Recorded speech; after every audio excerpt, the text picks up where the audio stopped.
Hi Chris, how are you? Hi Rod, yeah, well, here we are, Sunday morning, it's the 14th of December 25. I think it's our penultimate show for the year. I can't quite do the maths in my head. I think we got two. Maybe two. Okay, maybe two shows to go. Okay, fine. The weather is a beautiful autumnal day here, not overly wintry, but very nice sun, a little brisk in the morning, like lovely for a dog walk. Yeah, I agree. I've got to walk my dog later. I'll probably take her down the beach. I'm looking forward to it. It's always nice at this time of year. I will say it's not very cold for December. No, we kind of had a cold snap and we've come out the other end of it because we were having lots of fires in my house and now we're not having so many fires, but here we are. Here we are. There we go. Any news, Chris? Any exciting things happening we're going to talk about in the main show maybe a little bit? We're going to talk about lots of networking in the main show. Hopefully not too technical because I'm not too technical, but I think it'll be quite interesting if people are interested in home networking. It will. Shall we fire straight in and do some follow-up? Yeah, let's do it. So first up, we've got Johnny Cerrugi. We talked about this last week. All of Apple's executives seem to be leaving, and the rumor was Johnny Cerrugi was going to go as well, which would have been, I think it's fair to say, disastrous for Apple because he's the person that sort of really brought forward the M series chips and made them as good as they are year on year. You know, we're seeing at least 10-15% improvements year on year, which is amazing. If you think back in the Intel days, we were lucky to see a couple of percent. So I think he's obviously a very clever guy that's led an amazing team to quite outstanding success. Anyway, he's not leaving. Yay. Yay. It does feel a bit odd how Apple have handled all their levers. I'm surprised they just didn't do it in a wanna and squash lots of rumours. But lots of people have been there for so long, like abnormally long, that it does sometimes worry you that there's, you know, you're squashing talent coming up through the ranks, and I've seen it been at companies where that's happened. So, yeah, I'm glad he's staying. He seems a good guy. He always comes across well in their videos, and he's been in a lot of videos talking about chips, and he does it in a good way, I think, like an accessible way. So, it's got to be good, right? I mean, he obviously listens to the marketing guys, doesn't he, when he spouts all. I mean, it's not like when Phil Schiller used to stride around the stage talking all sorts of nonsense. There's obviously some tech in there, but I still resent the fact the graphs are often missing an axis. I think it's just the academic in me. I hate the fact that they're not telling you it's speed. How much speed? It's time. How much time? You know, it could be on any axis, so I don't really like that. It's just to make their marketing graphs look 1.98 times faster and all that kind of stuff. It's a bit smoke and mirrors, that. Yeah, they do love that stuff. But no, I think he's good, and look, he's staying, so yay. Oh, well, staying for now. He's going to want to retire at some point, right? I mean, what is interesting about this is it's sort of so in the face of Bloomberg and Gurman's rumours that he actually leaked a memo. Apple leaked a memo to say he was still staying. And that's quite unusual behaviour for Apple. Yeah, why don't you just put a statement out to the press, like, job done?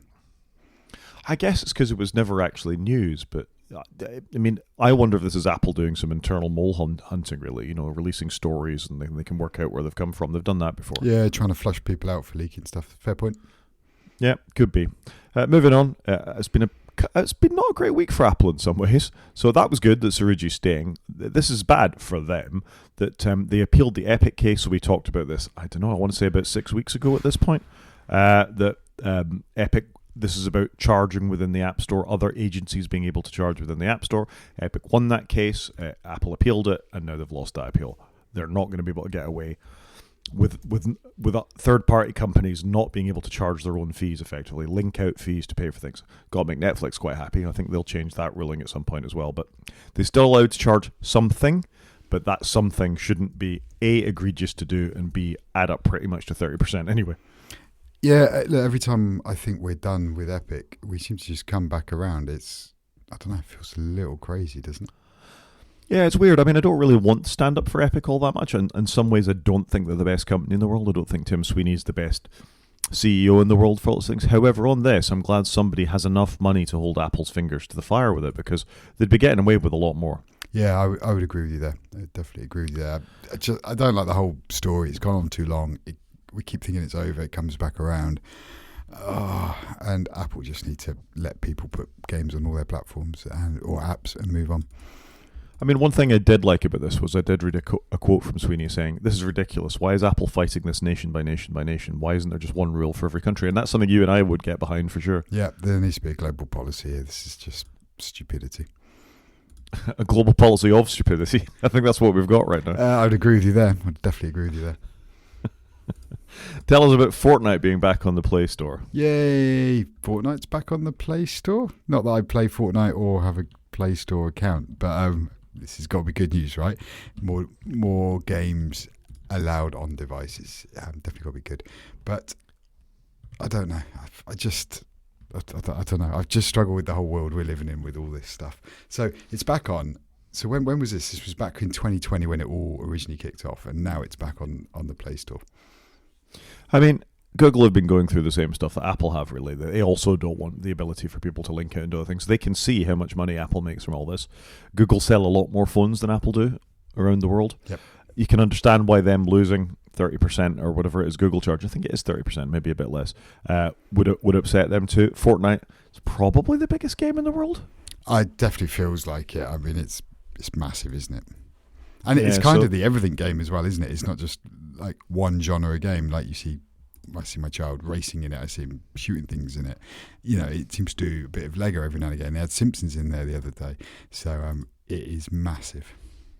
Yeah, they have concerts there. They launch new IPs, DC Universe, Marvel Universe. There's a bit of everything in Fortnite. Yeah, there is something for everybody. It's not for me, but there is something for everybody. Yeah, I don't really understand it. I did play it back in the day when it seemed a normal flat-out battle royale, but you could do all this building, and it never made a lot of sense to be all the building. Yeah, I again agree with you there. I think I've seen my kids do that, and I don't really understand what's going on. But maybe I'm just getting an old man.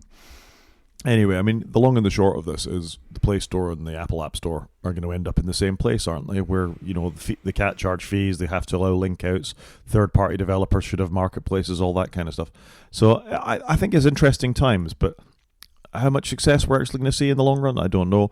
I know Google settled with Epic at some point about the sort of ultimate aim of this court case, but that's because I think they could probably see the writing was on the wall. Yeah, I think that's it, isn't it? You can see where it's going, and it feels like we're just having what we've had for years on other platforms. Like, oh, look, you can have different marketplaces and you can have links to how you buy this thing rather than just going, you're not logged in right now or whatever it may be. It's all a bit bizarre. Yeah. Another thing that's a bit bizarre is we've talked a few times about how weird it is that some Apple things continue to be available in Russia. And obviously, we're not the only ones that thought this, because apparently Apple has broken the law about sanctions on US apps appearing inside of places like the Russian App Store.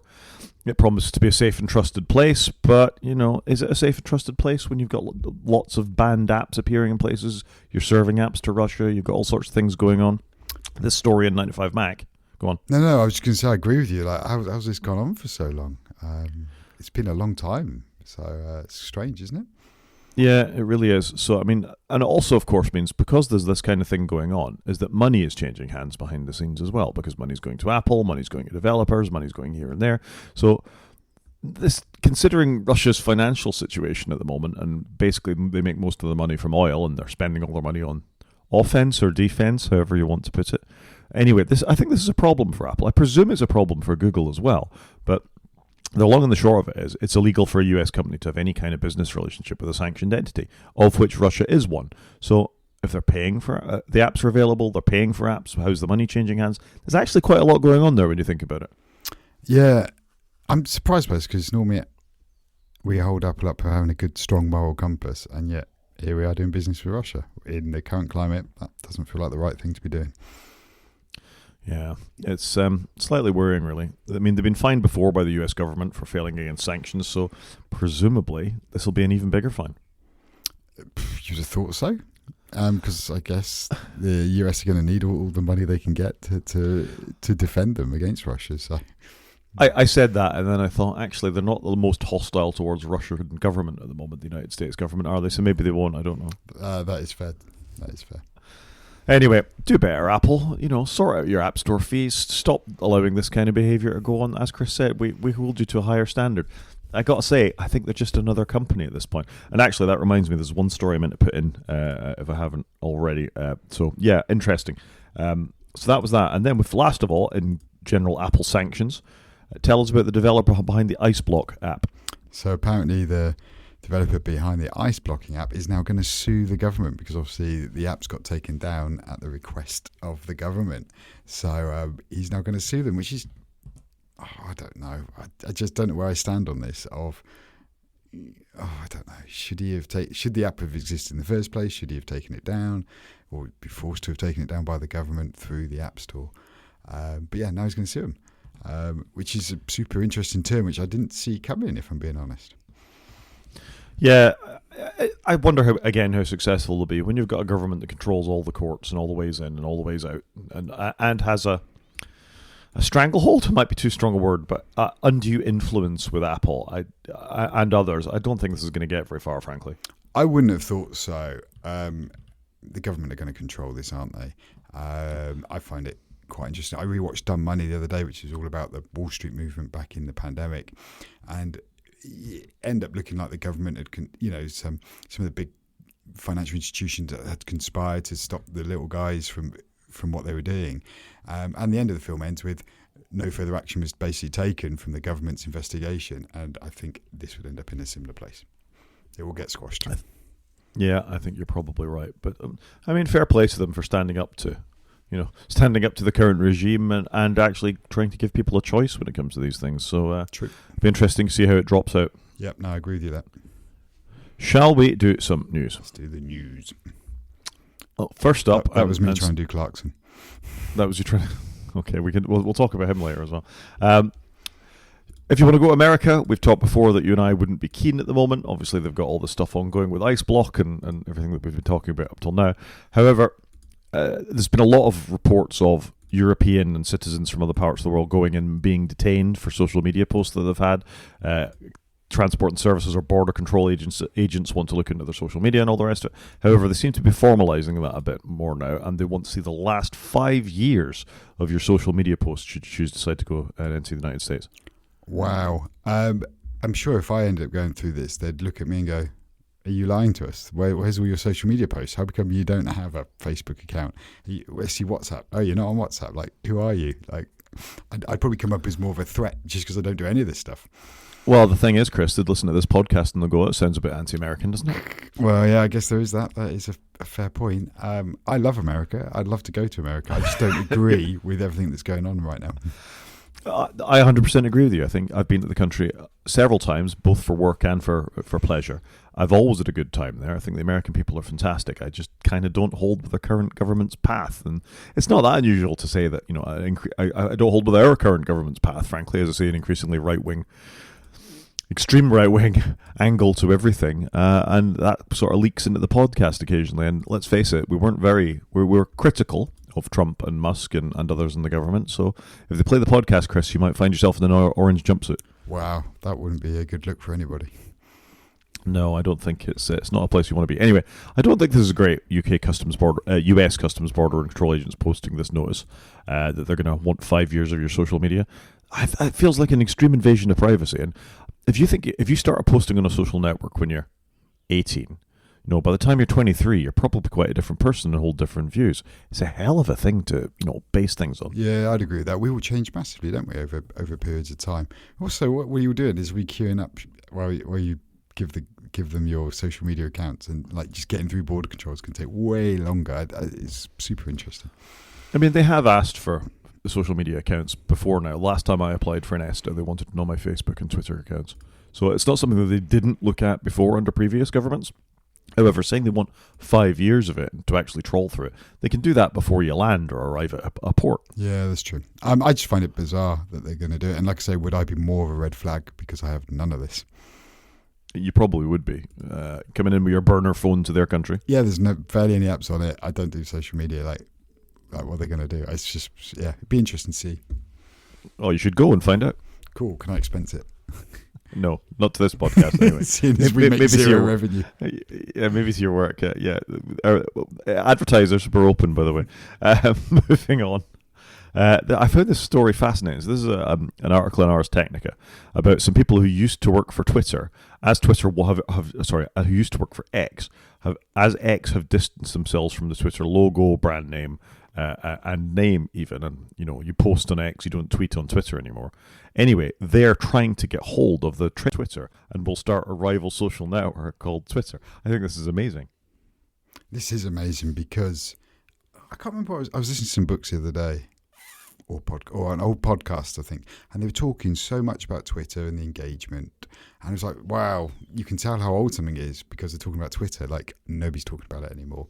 And I do think we are missing out on that text-based largely text-based network where everybody was there. You know, it was a great place of aggregating all your interests in brief text updates, whether it's Formula One for me or general news or tech or whatever your interests were. Everybody was there. Celebrities were there. We just haven't got, like, nothing's replaced it, has it? Like, no one thing, has replaced it. No, I think that's true. It's definitely splintered, and it is interesting that lots of companies are still on Twitter. I mean, we spoke about the EU last week, losing its marketing account because of decisions that were made by Elon Musk and the Twitter board of directors of policing what's on there. I mean, remember when X relaunched, it was going to be free speech for everybody. It didn't matter what you said, and that's definitely not been the case. Yeah, and it doesn't matter what you say because nobody's there listening to it. I think that's also a theme as well. Oh. I don't know, whilst I was never a big Twitter person, I enjoyed it as an aggregated newsfeed of lots of interests, and that's kind of gone away from me now. I just think that it's bots talking to bots at this point. Yeah, quite possibly is, and it's a shame, isn't it? It is a shame. It used to be a real place of engagement. I mean, it had its problems, but I don't think it deserved what happened to it at the end of the day. Social media is so splintered now. People are on Insta, people are on Snapchat, people are on, WhatsApp, wherever they are. It's not the one size fits all that it used to be, and that, I really do think it's a bit of a shame. Yeah, agreed. Moving on, do you know what the phone of the year, Marcus Brownlee's phone of the year is? I haven't watched the entire video, but I did watch the tail end of it. And I think you've literally got him holding it in his hands right in front of us. So it's a great pause that you've done there. It's almost like I planned it, Chris. I just thought it's interesting. So obviously the standard iPhone 17 is Marcus Brownlee's phone of the year. And I can understand why. It just does everything well from what I can see. We should have had a spoiler ding-dong there if people hadn't seen it. But now, I skimmed through the video. I really like how he presents these things. I think he's very good. He's very objective. And when I got to the end, I was like, actually, that's fair. I think this is a great phone. None of these phones are cheap, but this is Apple's cheapest new phone. And I think they've included so many features in it. You've just shown there the selfie camera that auto adapts, which is also on the Pro phone. They've brought the always on screen, the ProMotion display. They've increased the storage. It's just a really good all-round phone. And if you were talking to a member of your family and they were going to go and buy a brand new phone, whether it's on contract or up front, you would get them to get this phone. Like, go and buy this 17 phone. This will do you for the next 5 years. It's a great phone. Yeah. I mean, I think it has been the case for a number of years that Apple's default phone has been a good phone. And you and I have often debated about why we go up to the Pro a lot of the time, because almost everything that you need is actually in this. It's funny, we're not talking about the Air here. The Air hasn't been a big splash. It's kind of vanished straight away. But the Pros are okay. But most of Apple's attention is on the default iPhone. And I think that's right. That's the phone that sells the most. It's the phone that's the most interesting. I think they could do some better colours here. They're a bit pastel for my taste this year. But I think it's a great phone and it's fair enough. Yeah, no, I think I'm largely with you. Why did I go Pro? I went Pro. A, I like the colour. B, I wanted the camera. I think that's the only reason to go Pro. Whereas most people, the regular phone is so good and it will last you for a good amount of time, I reckon. Yeah, I'm with you. I think get the default phone. I will point out that some of his earlier phones, particularly the best big phone, was that one, the Xiaomi one that seemed to copy. I think it was the Xiaomi one. That seemed to copy the iPhone 17, except it had a screen on the back, the one he's holding. Yeah, Xiaomi 17 Pro Max, which has a 7,000 milliampere battery in the same size package as an iPhone Pro. That's incredible. Yeah, that is crazy. How are they doing that and keeping it cool? And there must be some management going on there. I mean, I've been watching a lot of Amazon over the last couple of days, and Amazon ads are terrible. They're absolutely dreadful. In fact, if you watch them on a non-Apple TV device, I've got a TCL TV as well these days, which for some reason it signs into my Amazon account, and it offers you to link out to your Amazon purchases while you're watching the ads. So I know we don't realize how protected we are in Apple world, but genuinely that terrible advert for the iPhone 17 Pro is a vapor chamber and the guy plays a piano and solves a Rubik's Cube at the same time and bursts through a wall. I don't know if you've seen the advert. It's not a great advert, as most Apple adverts aren't these days. But there's a pop out going, find out more here, and it will launch on your device, and you just think, oh God. But anyway, that wasn't my point. My point was this is a super interesting phone that actually is taking it to Apple in a number of quite interesting ways. But we need that, right? We need Apple to have competition like this to go, look, you can put a bigger battery in that size package. You can have better cameras. You can have better screens. And hopefully Apple will see the competition as healthy. Yep, I agree. Anyway, well done, Marquez. Good video. Very thoughtful. It's interesting. Becca Versace, who we've linked to before as well, disagrees and thinks it's the Samsung 7 Fold, not the Flip, but the Fold. The Samsung, whatever it is. I think it's the 7 version of it, is the best phone of the year. She's been daily driving it for the last 6 months. She says it's terrific. And having that extra screen real estate is a real thing. Yeah, I've said before, I think we can all see the benefits of that. And I think next year is going to be the tell for us Apple people of whether we're going to go for it. Well, if we get one anyway. Shall I tell you an interesting medical story? Because I know you love that. I love a medical story. I know you absolutely don't love that, but I just thought this was fascinating. So this is a story from the UK. This is a younger gentleman who attended A&E with a stroke. They did all the usual things to try and work out what was causing the stroke, renal tests, all the stuff that you do, CT, MRI scans, what had happened. And they couldn't work it out. And with treatment, they managed to get his blood pressure back down to tolerable, but not extreme. So in this case, his blood pressure was 254 over 150. Normally, you'd expect. They used to say when I were a lad, 100 plus your age over about 80 or 90 was fine. So if you're a 50-year-old man, 150 over about 80 was not great but acceptable. Over 180, you got problems, But 254, you're going to blow something, and that's what happened in this case. Is this gentleman blew something? He was in a hypertensive crisis. The long and the short of it is, he was a healthy guy, he ran marathons, he did all sorts of things. No irregular heart rates, no arrhythmias, nothing they could actually point at to say what was going on. Then they discovered he was drinking, I need to find the actual link, I have lost the link in the article, but it was like 8 cans of Monster, Red Bull, forms of energy drink like that, every single day, even after his stroke.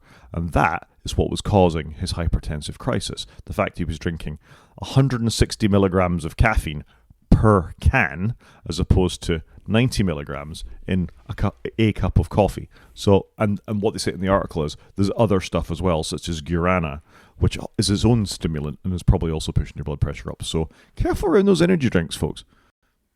Yeah, look, this is not something I've really ever partook in. And also I work in IT, and you see a lot of IT guys turn up with their cans of insert favourite label here.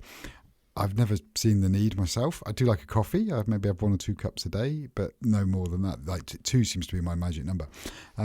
This is not good. But you often see it with really healthy people, really physically looking healthy people, that sometimes their diet's not the best. Like they're not having, a balanced diet, greeneries, salads, etc. They're just piling on the protein, and they're really managing that and their weight, but they're not maybe looking after their innards. And this is a prime example, right? The thing that bothers me most about this is when I used to take the kids to school, I'd quite often see 8, 10, 12-year-olds buying these large cans of Monster and all the rest of it and drinking them every day. Yeah, I don't get it. You shouldn't need to have them every day. It's not good for you. Anyway, I just thought this was a fascinating story, and he's obviously got the lasting effects of the stroke, but when they figured out what was going on and they took him off, or he stopped drinking all the energy drinks, he was on 5 separate medications to control his blood. They weaned him off the energy drinks, and now he doesn't need any of them. He's got normal blood pressure now. Wow. And I get it. It's hard to wean yourself off stuff you love. I do get it, especially when you've had it as a habit for so long. Because it is habit forming, isn't it? Like, I get up in the morning, I have a cup of coffee, or I make some breakfast, and breaking and changing habits is hard. It really is. Anyway, fascinating story. So be careful with those energy drinks, folks. Agreed. How woke are your fonts, Chris? How woke are my fonts? Oh, I see where you're going with this. I don't think my fonts are that woke. I quite like a modern font myself. What's your font of choice? I actually quite like the new Microsoft one that's come in Office. Aptos. Aptos. Not a great name, I must confess. I quite like a modern sort of font like that. I do like Helvetica, obviously being a long-time Mac person. Well, if you use Calibri, which was the previous default for Microsoft Documents, then apparently you've got a woke font.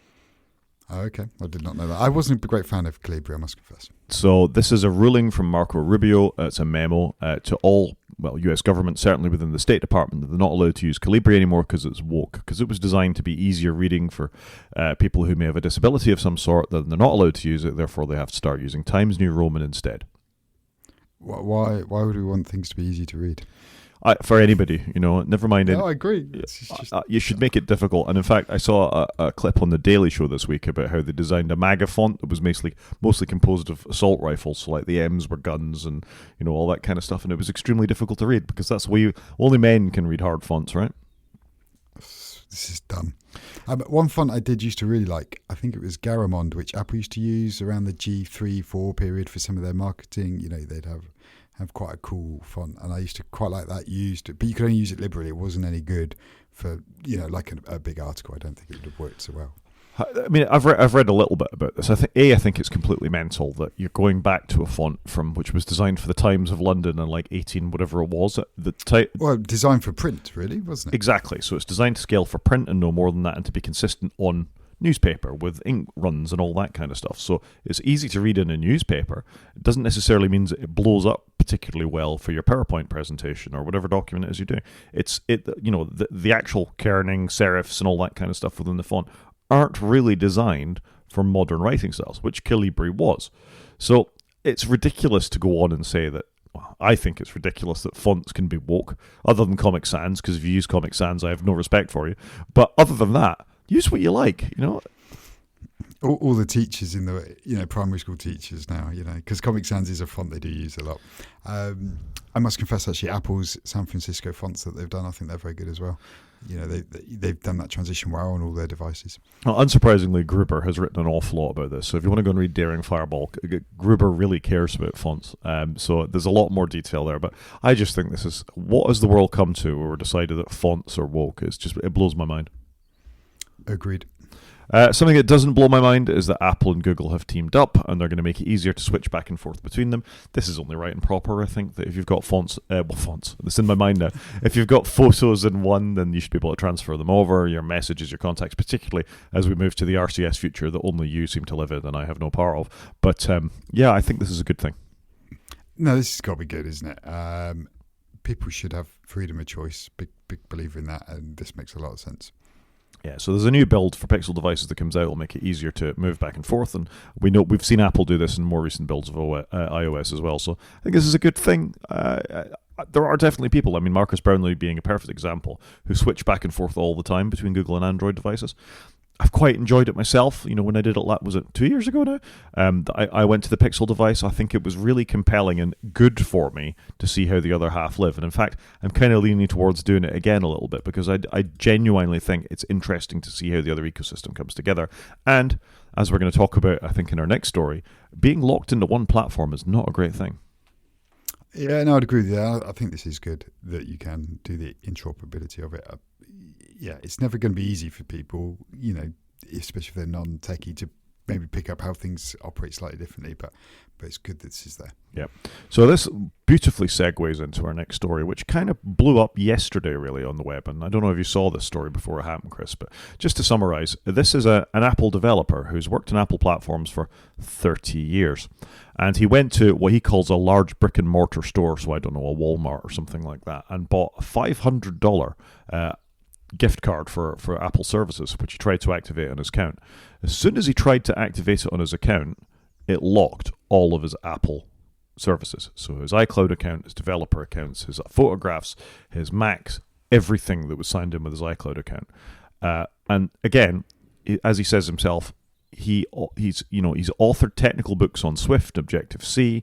He's used his Apple ID for more than 25 years when it was a username, before it was even a password. He got this cannot redeem code thing when he tried to enter the thing. And then, everywhere, you cannot log in because your account has been locked. As he says himself, he has effectively lost $30,000 of previously active backed hardware, including his iPhone, iPad, watch, Macs. They can't sync and update, function properly. He's been in touch with the company, he's been in touch with all sorts of people, and they've basically all just gone, too bad.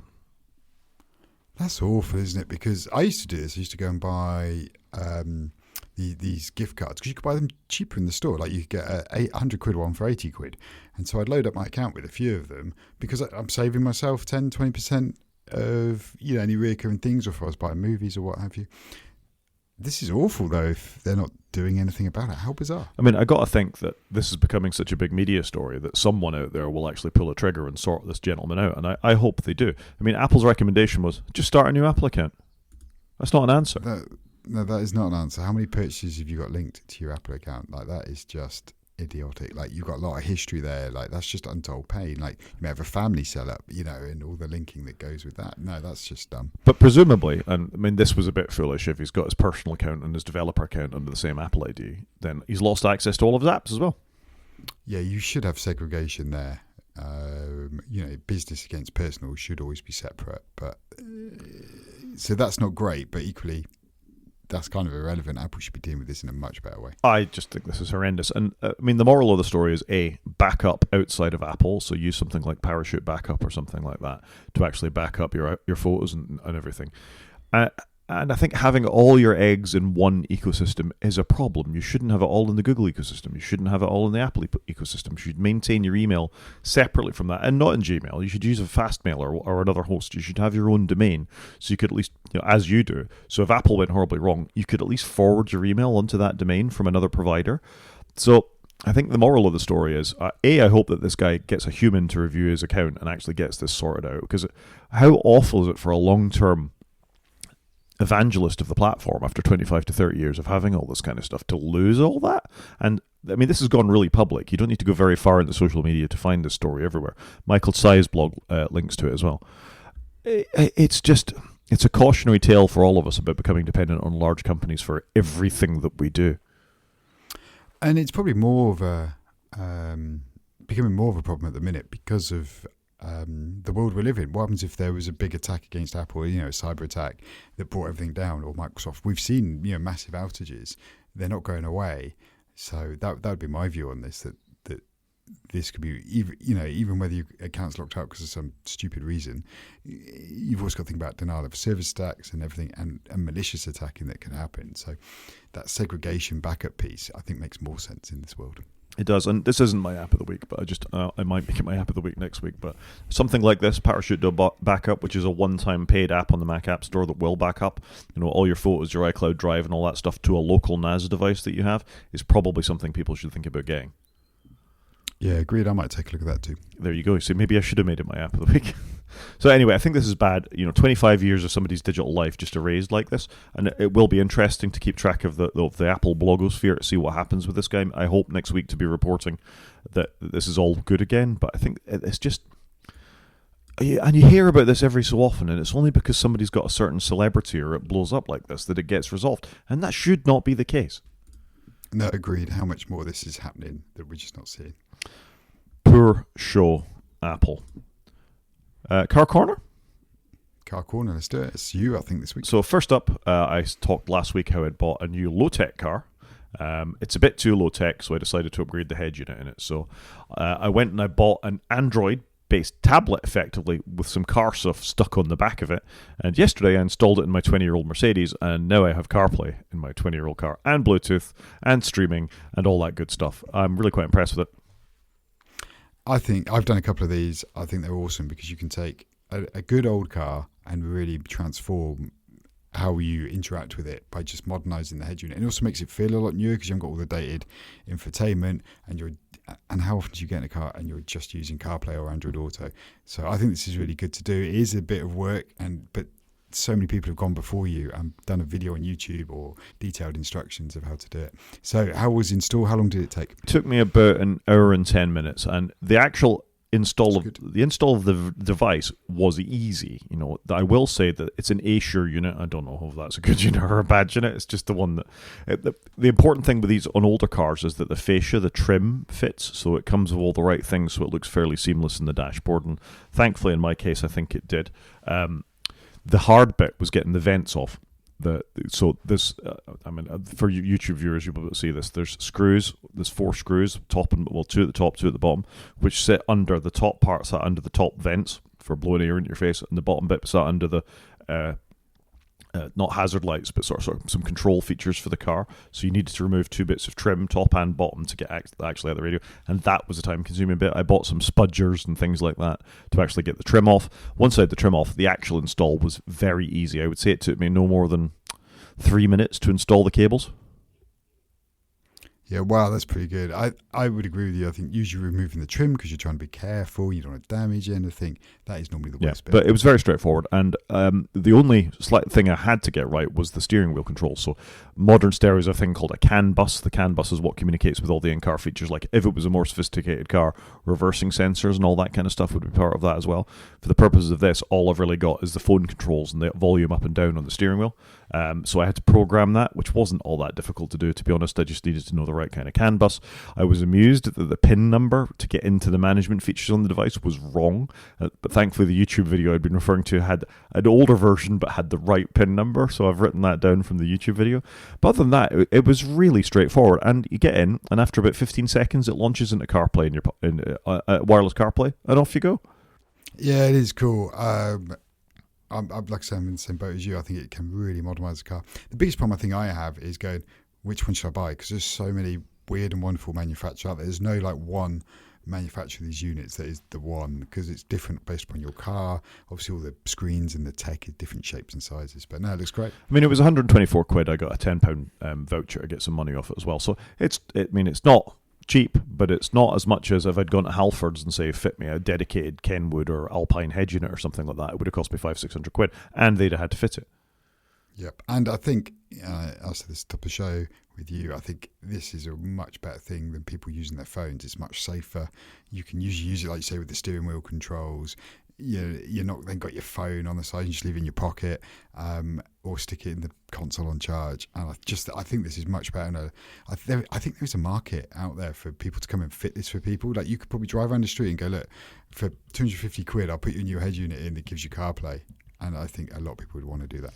Yeah, I think they would, particularly for an older vehicle. That it really does bring a new lease of life to something that does feel a bit, I would say, old and tired. All I had was an FM radio and an old Nokia connection, whereas now it's like every car I've had for the last 5 or 6 years, frankly. Yep, no, agreed. Yep, good stuff. Moving on, second story, and I just think this is for interest's sake as much as anything else. Ford and Renault have sort of teamed up to look at building cheap EVs in Europe. I got to say, the EV market seems to be taking a bit of a stumble at the moment.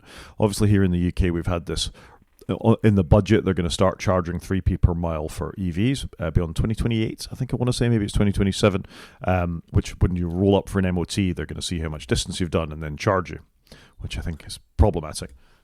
Yeah, I would agree. Yeah, I think it's 27. Yeah, no, agreed. That seems crazy. But I think EUs are stumbling a little bit because everybody's going, are we going to push back the deadline for going EV only? A lot of manufacturers have gone, we're still going to do combustion engines for a bit longer. We're changing our plans. So I'd agree with you there. Yeah, but this story is that Ford and Renault are going to come together. Obviously, we've seen Ford work with Volkswagen before. Their Ford Explorer, I want to say the Explorer, is basically a VW ID4. Uses the same floor plan and battery layout as that. And Renault are having a moment. I think the Renault 5 and the Renault 4 and the little Alpine car that's based on them as well, are doing incredibly well on the market. So Ford have obviously seen this and moved forward. I personally, and this is a bias of mine, I would be cautious about getting into a lot of Renault tech, because I look at all the Corsas and Renaults and some of the Stellantis group cars that are based on Renault, and some of the latter Mercedes, where I know Mercedes have had a collaboration with them in their wet belt engines, and it'd be a bit like, really? Yeah, I'd agree there, but I think Ford, though, and I was thinking this just the other day, they're really struggling to make a compelling car in the UK. Like, a lot of the designs aren't fantastic. They're borrowing from others. It's a real shame that Ford just, I don't know, for all their years of heritage, just don't seem to be on it. I don't really understand. But the Renault 5, there's a lot of them around. It's probably one of the most popular cars I've seen in recent times. And it's a really well-designed car. It's a proper homage to, and we talked about it on the show when it came out, that this was a nice-looking little electric car. They've kind of taken the mini playbook of the early 2000s and gone, oh, look, you can take a retro car, modernise it and bring it out, keep some of the aesthetic, but actually make it bigger, and do it in the right way, but still keep some of that design that everybody liked for a classic. And they've done it in a really good way. They've really executed it well. Yeah, and the 4's nice too. I don't know if you've seen quite as many Renault 4's around, but they look good too. I've seen it, but I haven't seen lots of them, whereas the 5 is popping up all over the show. Yeah, I think that's fair. Bit of media? Bit of media. So it would seem that not Slow Horses, but Down Cemetery Road has done well enough to get a season 2. Have you started watching this yet? Do you know what I was thinking this where I was looking at your list? I'm so far behind on any new stuff. I just don't think I've had brain space to take on new stuff. So I haven't really watched anything new for a while. So I apologise deeply. So I think I've got some catch up to do over Christmas. Well, I've got a recommendation for you about down Cemetery Road. Go on then. Don't. See, I listened to somebody else on a car podcast, and they're like, "You should watch it. It's really good." No, it wasn't really good. I mean, the acting is fine. Some of the camera work is fine. I'm really struggling because I wanted to like it more than I did. And don't get me wrong, it's not bad. It's just not very good. There's far better TV you could be spending your time watching. There's too much coincidence. There's too much things just happen that make no sense. There's one character, Hamza's character, who played by Adil Akhtar. And again, I'm not knocking the actor. I mean, he's given direction for the way it's meant to be. Who I'm not sure what he's in. Is he in a comedy, whereas everybody else is in a fairly serious drama? Okay. It doesn't land well. Right to the end of the character's sort of time on the show, it doesn't land well. It's all a bit too trite and cliched. And they say, "Oh, we've gone to Scotland to do this thing in Fort William," and they're not in Scotland. They're clearly in Polperro in Cornwall. You know, it looks nothing like Scotland. And little things like that, I'm like, come on. Yeah, okay, I can see a bit of that. And I had that watching the Roses film because that's set in Devon and it was trying to be America. And I was like, that's just Devon. I was there the other week. So I do understand that. I do kind of want to see it because I've read the books, but often, as I've said on this show, I find if I've really read the book, the TV show doesn't often live up to my expectation. But I think my real problem was A, the sort of characterization and that sort of comic character, and B, it was too pat. I didn't like the way it sort of rolled out at the end, and the last episode actually was bad. I was okay with it up till then, but I was like, no, I'm out, I'm done. I don't think I'd watch a second season. Yeah, it's a shame because Slow Horse is so good. The book's quite a tough read as well. They are quite jumpy books, I must confess. I guess he was learning his craft at that point, but Slow Horse is great. It's 25 years old, the book, I think. Yeah, fair enough. In other news, Apple has a new TV show they've signed a deal for. It's called Margot's Got Money. Apparently it's a really impressive book that I've never heard of before. It's a best-selling novel. I think the standout thing for this is who's going to be in it is Elle Fanning, Michelle Pfeiffer, Nicole Kidman, and Nick Offerman. So fair enough, that's some star talent right there. It's called Margot's Got Money Troubles. I think you missed the last word off there. But no, it's a great cast. And Apple TV seems to be going places.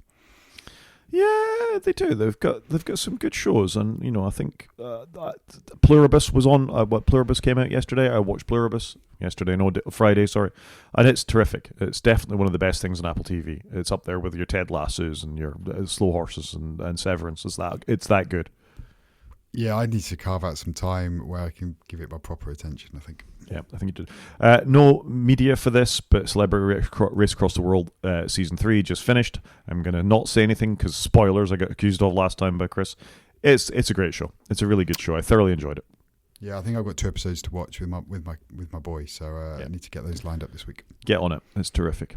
Moving on, we reported last week that Netflix and Paramount, Netflix and Warner Brothers had done a deal that they were going to come together and make content together. However, as we rumoured last week, Paramount didn't seem very happy about that, and that seems to be the case. They've made a $108 billion hostile takeover bid for Warner Brothers, so it's not all going to go Netflix's way. Yeah, it'd be interesting to see where this ends up going, but I wonder whether Netflix will win out in the end. I don't know. It'd be interesting to see what the mechanics are. Yeah, I don't know which is better for customers, really. I don't think any of this is actually better for customers. It's just for, it's all about the dollars. For the shareholders, isn't it? And lining their pockets. So yeah. I'm not sure they've thought about the customers at all. I mean, you got to think, back in the day when these studios started in Hollywood, it was about making entertaining things for people, and I'm not really sure it's the case anymore. Yeah, we get some entertainment out of it, but it's really lining people's pockets. Yeah, that's what it is. So it'll be interesting to see where it ends up. Maybe it'll get me to go back to Netflix a bit more frequently than I do now if they end up with it. So the next story, we're going to give away a spoiler, and you're happy with that, are you? It's a week old now. It's been all over the news, so I think it's fine. But I can't talk about Celebrity Race Across the World. Okay, go on then. Tell us about Formula One. I was just going to briefly mention last week was Formula One finale. I didn't really talk about it in the show because it was so just happened, but I loved it. The finale was a bit Hollywood at the end because it was like, is it going to win? Is it not? It was really good, and it was a really close season. Been awesome. And Lando Norris ended up becoming world champion by 2 points. 2 points. And one of the drivers actually went up to Max Verstappen, who came second and obviously lost out by 2 points in totality. And he said, I'm really sorry because I let the guy came through last week as I span off, and that 2 point difference meant that you lost out this week. And that's how close it was. It was such a good end to the season. Generally enjoyed it. And it's nice to have a Brit win, because we haven't had a Brit win since Lewis Hamilton in 2020. There's quite a lot of Brits in Formula One, though, isn't there? A huge number now. Good 25. So there's going to be 22 drivers next year, because we've got an extra team.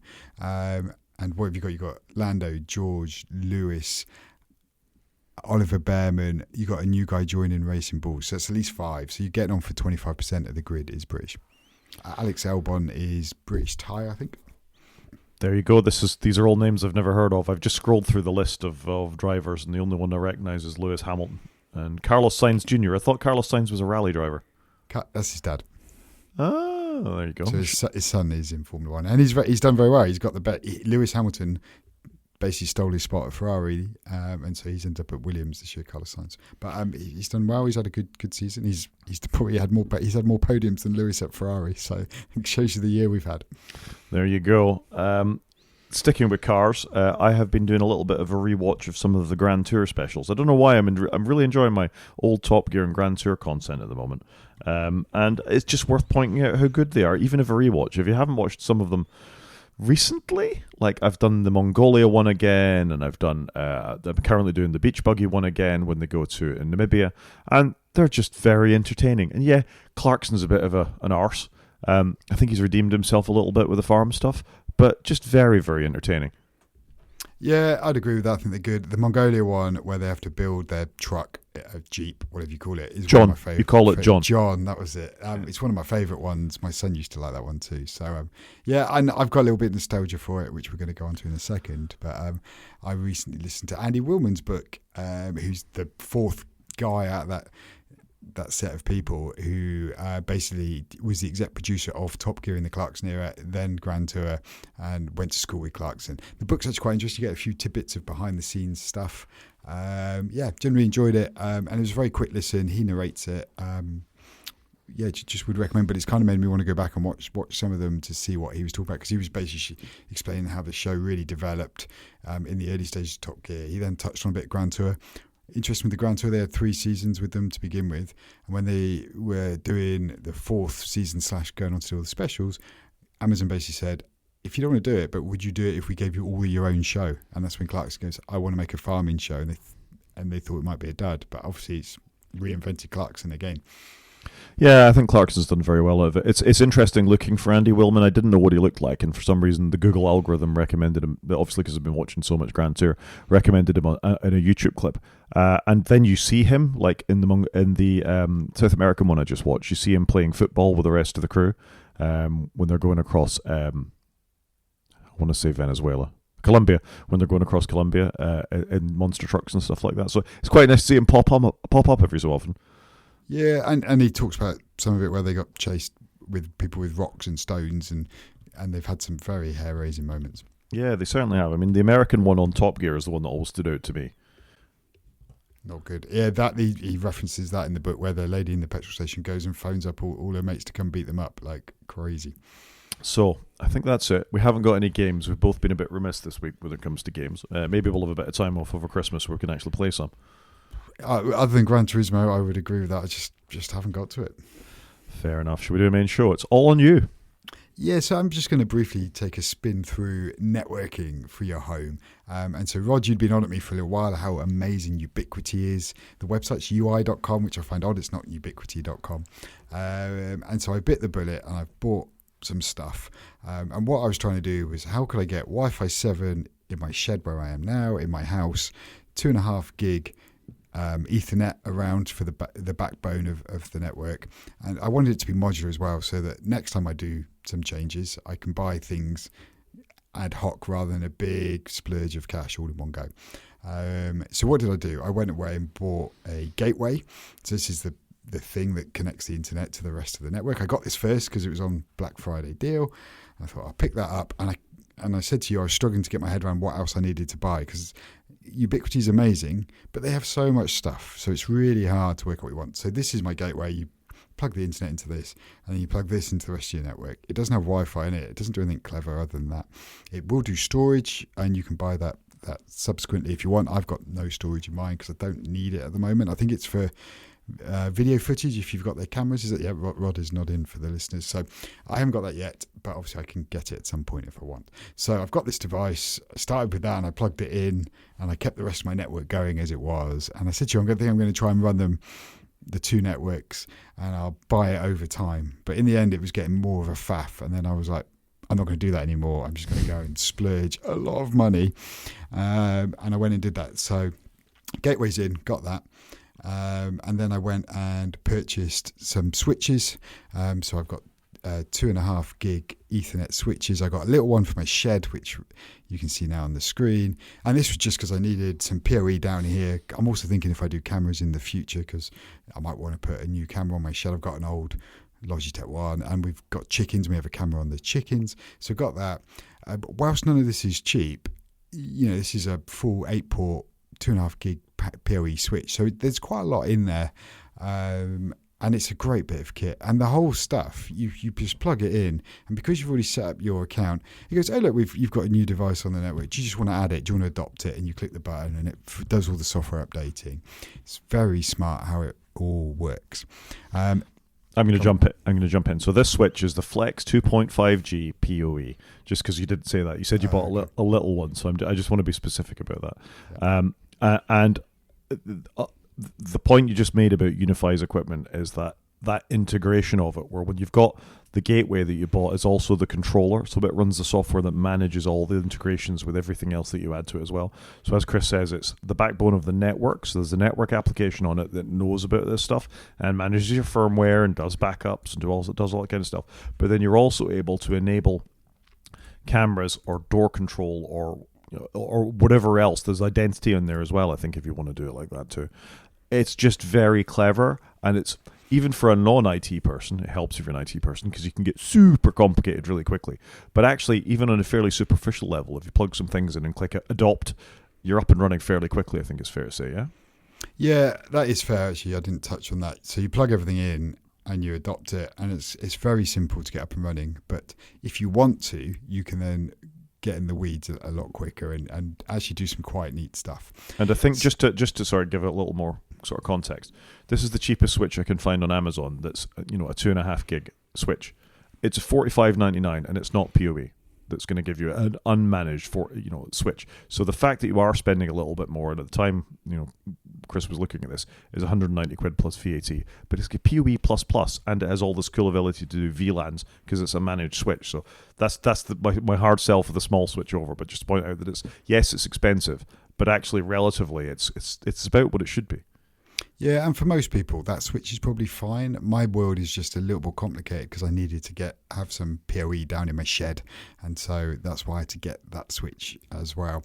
I also then bought another big switch, a Pro Max 16 PoE switch, which I was holding back on because it's not quite 400 quid.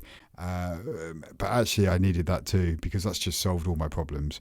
And what I was trying to do is also have quite a simple network. So I've got the gateway, it plugs into this big switch. Then I've got this big switch that powers, the little switch down in my shed. And so that's quite a simple network to all intents and purposes. But it's all fantastic. Like I say, it all just plugs together. And you can see one pane of it. You can label all the ports. You can see everything that's going on. Really good stuff. Just, it is quite cheap. But in my head, I was like, well, actually, if I do all this now, because I'm shooting the network so far forwards, the Wi-Fi may change over time, but I would like to think the switches will be with me for the next 5 years because 2.5 gig Ethernet around the house is 2.5 times what I had previously. That should stand me in good stead. And actually, lots of devices still have 1 gigabyte ports on them. So it's taken a while for that to filter through. I think that would change over the coming couple of years as the 2.5 standard becomes a lot more accessible. Because before this, it was either you had 1 gig or 10 gig, and this 2.5 gig seems to have settled in the middle. Yeah, there's 5 gig as well, but that's a lot less common to see on switches and things like that. And I agree with you. I think we'll go from 2.5 to 10 at this point. Yeah, I think that's right. And like, I think 10 would be lovely, but it's just, I don't need that world at this point.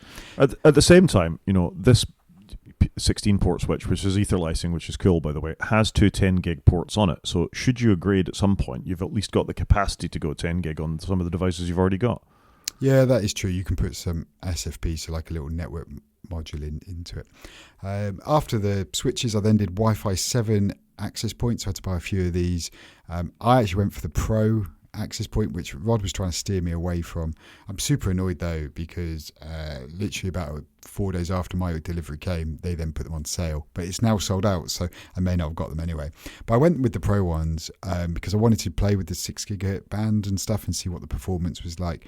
And I thought, you know what, I'm going to do it once. The Pro one also has a slightly bigger range on it, which I thought might mean I might need less of them, but actually I still ended up getting 3. Again, I need one in my shed, but for most people with a relatively modern house, you probably don't need more than one in your house because it will serve it. If you've got an extension though, that's the problem. Where I've got an extension, you've got thicker internal walls where you're going from the old house to the little bit you've extended. That's where I've had to get a second one. But fantastic, again, plug it all in, it gets adopted. Really, really good. So I was up and running with the basics quite quickly. One thing just to note on the Wi-Fi, I turned off all my other stuff and I did what Rod suggested. I called the Wi-Fi name the same as what I had previously, gave it the same password, and a load of devices just reconnected to it. It was a non-event, which has helped me just do the bridge, because I do want to change the password at some point, because I want to push all our friends that come over onto our guest network really and have that segregation. But I can do that another day. I can pick my battles, and I've got a few IoT devices that aren't straightforward, like thermostats and batteries that need to be moved over. So I will do that when I can, and hopefully not inconvenience my family too much. So the Wi-Fi 7 stuff, amazing.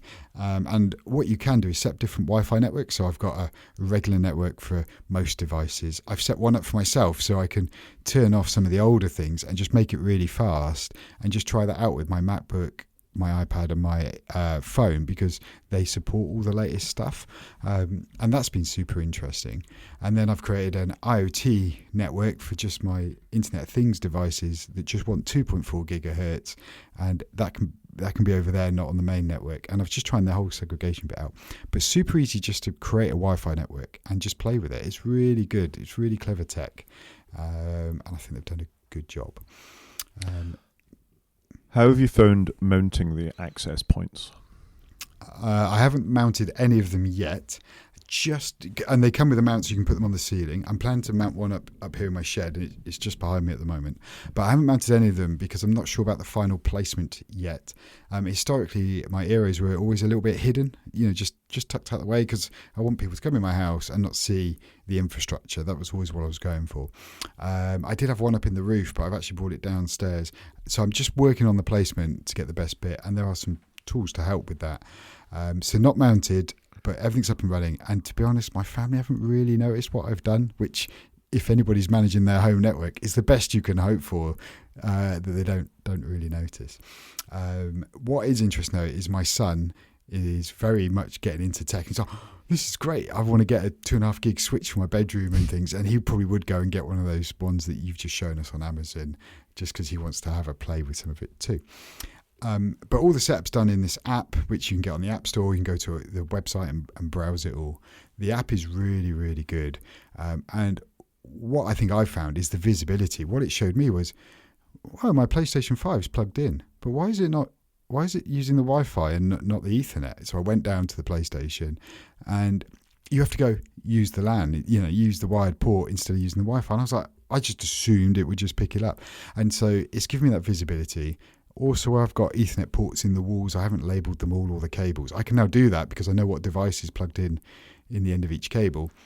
And so that's something I'm going to go away and do, because it was one of those jobs I should have done 5 years ago when we built the extension, and I didn't.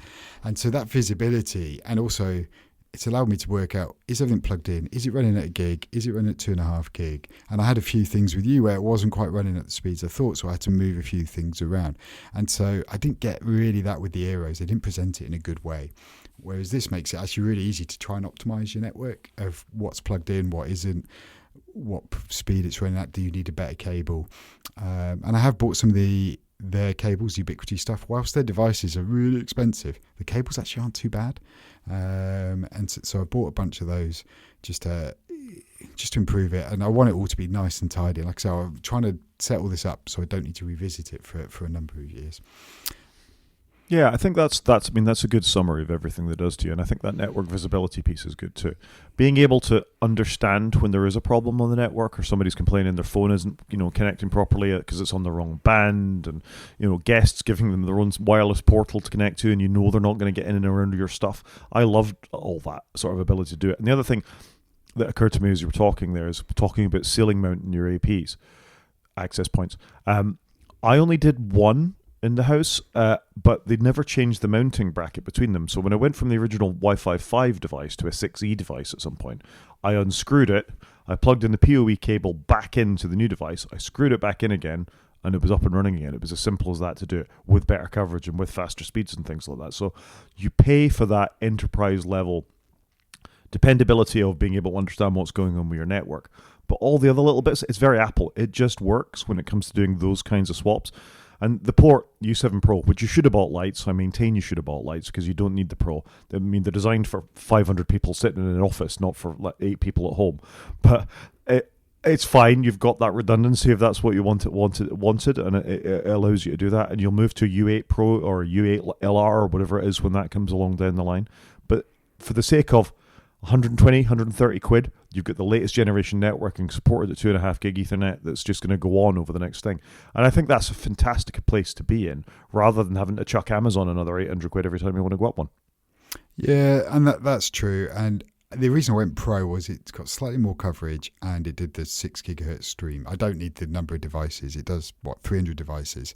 But I wanted to just play with all the new tech. And I know what I'm like. If I'd have bought the slightly cheaper one 6 months from now, I'd be going, I'm going to upgrade. And then I'd be trying to sell the cheaper ones and buy it. And I thought I'd just do it once. Because I was like with my Eros, I bought the slightly cheaper one, and I regretted not buying the ones I really wanted. And so I'd rather buy once. And I thought, if I'm going to go to all this pain of sorting this out, I want to do it right. So in conclusion then, I think it is an expensive world to get into, but I think once I'm in it, it should just be modular. If I want to change a camera or do a doorbell on it, that should be doable. But I think it's fantastic. It's really well built. There's not a lot of instructions that come. Like I ordered a rack mount kit for the 16-port switch, and it was sort of guessed to begin with, but then it became quite clear how it all worked. My setup's probably overkill. Most people probably don't need Wi-Fi 7 or 2.5 gig Ethernet, but I love it, and now I can push files around the network way quicker. I do need to sort out my NAS at some point because that's now 1 gig, and it's going to be heading towards 10 years old, I think, at some point. I bought it a long, long time ago. So there's things like that I need to deal with, but I can do that as and when now. Like I said, I've got the backbone in. I think it will do us for 5 years. Most of my family don't care about any of this. That's the final point. I think I've spent a bunch of money. I've done something I've wanted to do. But you know what? When I'm browsing the web in the house and it's super quick, or I'm moving a movie around or backing up something, I love it. I love how quick it is. I'm glad I've done it. My only regret is just how much money it costs. But I'm going to go sell my Eros next. That's a job for today, is get them on eBay and see if I can just minimise the impact on my wallet a little bit. So which NAS do you fancy, Chris? The 2, the Pro, or the 8?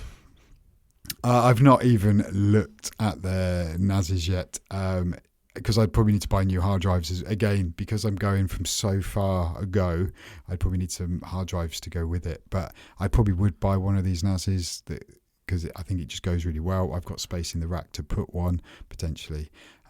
So that's a job for another day, I think. And I'll just point out that you can use one of the 10 gig ports on your Switch to give you a 10 gig connection straight to this NAS, and there you're going to have some fast data then. Oh, don't! I don't need to spend more money right now. What I need to do is just, I think, finish the setup that I'm doing, finish moving all the Wi-Fi devices onto the right networks, and then I'll be happy with it. But I'm loving it. Like I say, the stats you're seeing is super interesting, and I think this year's been a resurgence for me. I've done quite a bit of coding this year. I've now done a bit of fiddling with my network. I think I'm getting back into my technical place where I used to be. I think I had a little bit out in the fields where I wasn't getting as techie, so I generally really enjoyed it. Very good. We'll talk about Docker next week, maybe. App of the week? Go for it. So my app of the week this week is Cloudflare Tunnels. So I have I have 2 domains with Cloudflare, actually, and I use it for exposing some of the services I run in my Docker containers out to the world. So the fresh RSS service that I maintain, which is my own newsreader app. I put in RSS feeds into it. I can use an app on my phone. I use NetNewsWire on my phone. I've used others in the past. Is this something that I run on my own infrastructure that I expose to the internet with a username and password? And I can do it all very securely with Cloudflare Tunnel. It's not the most difficult thing in the world to set up. You do need to know about your Docker containers to do it. You're on a little agent on your server or whatever it is you've got in the house. It connects through that, and it gives you all of Cloudflare's sort of protections, as spam, DDoS attacks, all that kind of stuff, and it's very easy to maintain. You basically just set up a DNS rule inside a Cloudflare tunnel, you point your stuff at that, and then you can turn your internal 192.168.whatever IP address into an actual domain name that doesn't have to be hosted by somebody else. So for a low impact service like an RSS reader or like a bookmarking agent, it's a really nice way of doing things. So I had to do a little bit of reconfiguration, so moving services around recently, and had forgotten how pleasurable it was to work with something like this where it just comes out there. I'm not advertising for Cloudflare. They just are a reasonably good company that offer this for free, which is just amazing, really. So Cloudflare Tunnel, good service, well done, well executed, easy to make changes on if we need to do, happy. Yeah, Cloudflare's come up a bit lately. A, they've had outages, but B, they seem to do a lot of free stuff that, I'll be honest, I was completely unaware of. And where I've started setting up some web stuff for myself, I'm going to go and take a look at it because it's changed my opinion of them. Yep. Fair enough. And thing of the week. So I've gone with a little app linked to my network. Ubiquiti do an app called Wi-Fi Man, which I hadn't really heard of before. But it's quite cool. It's a great way of speed testing your network. It seems to work really well. It will tell you how quick it is, and it works with all the Ubiquiti gear I've got. And it can help you with placement of your your access points. And that's why I haven't, like I say, mounted the access points yet, because I just want to do a bit more testing with this, where I've got an extension. Well, I've got 2 floors in the house. The shed's quite straightforward. It can just go up on the ceiling when I get the right length cable. But yeah, it's quite a cool little add-on that they do, and would recommend it for people that have bought some Ubiquiti. Yep, I've used it before. It's quite good for mapping out signal strengths and all that kind of stuff. If you're trying to work out optimum placement for putting your APs and things down. It's also occasionally helpful if you're trying to work out how many hops it is back to the network point. So if you go from your gateway, from your ISP to your gateway to a switch to an AP, maybe you've meshed to another AP, it'll show you where it's falling down as well. That works really well too. It's a really neat app. I can't show it YouTube viewers, sorry, because it's an App Store link and it only ever opens in the App Store, and I'm not showing that on the website. So other than that, all good. Good choice. That's my fault. I should have done that better. No worries. I think we can call that a show, Chris. I think so. So if anyone wants to get in contact with us, Rod is at g5maniac@mastodon.scot. He's also on Blue Sky, where he's at g5maniac.bsky.social. I'm on Mastodon, where I'm at _CJP at mastodon.social. And you can watch on YouTube by going to our website, click on the YouTube link, or you can drop us an email, waitfromsleep@protonmail.com. Talk to you next week, Chris.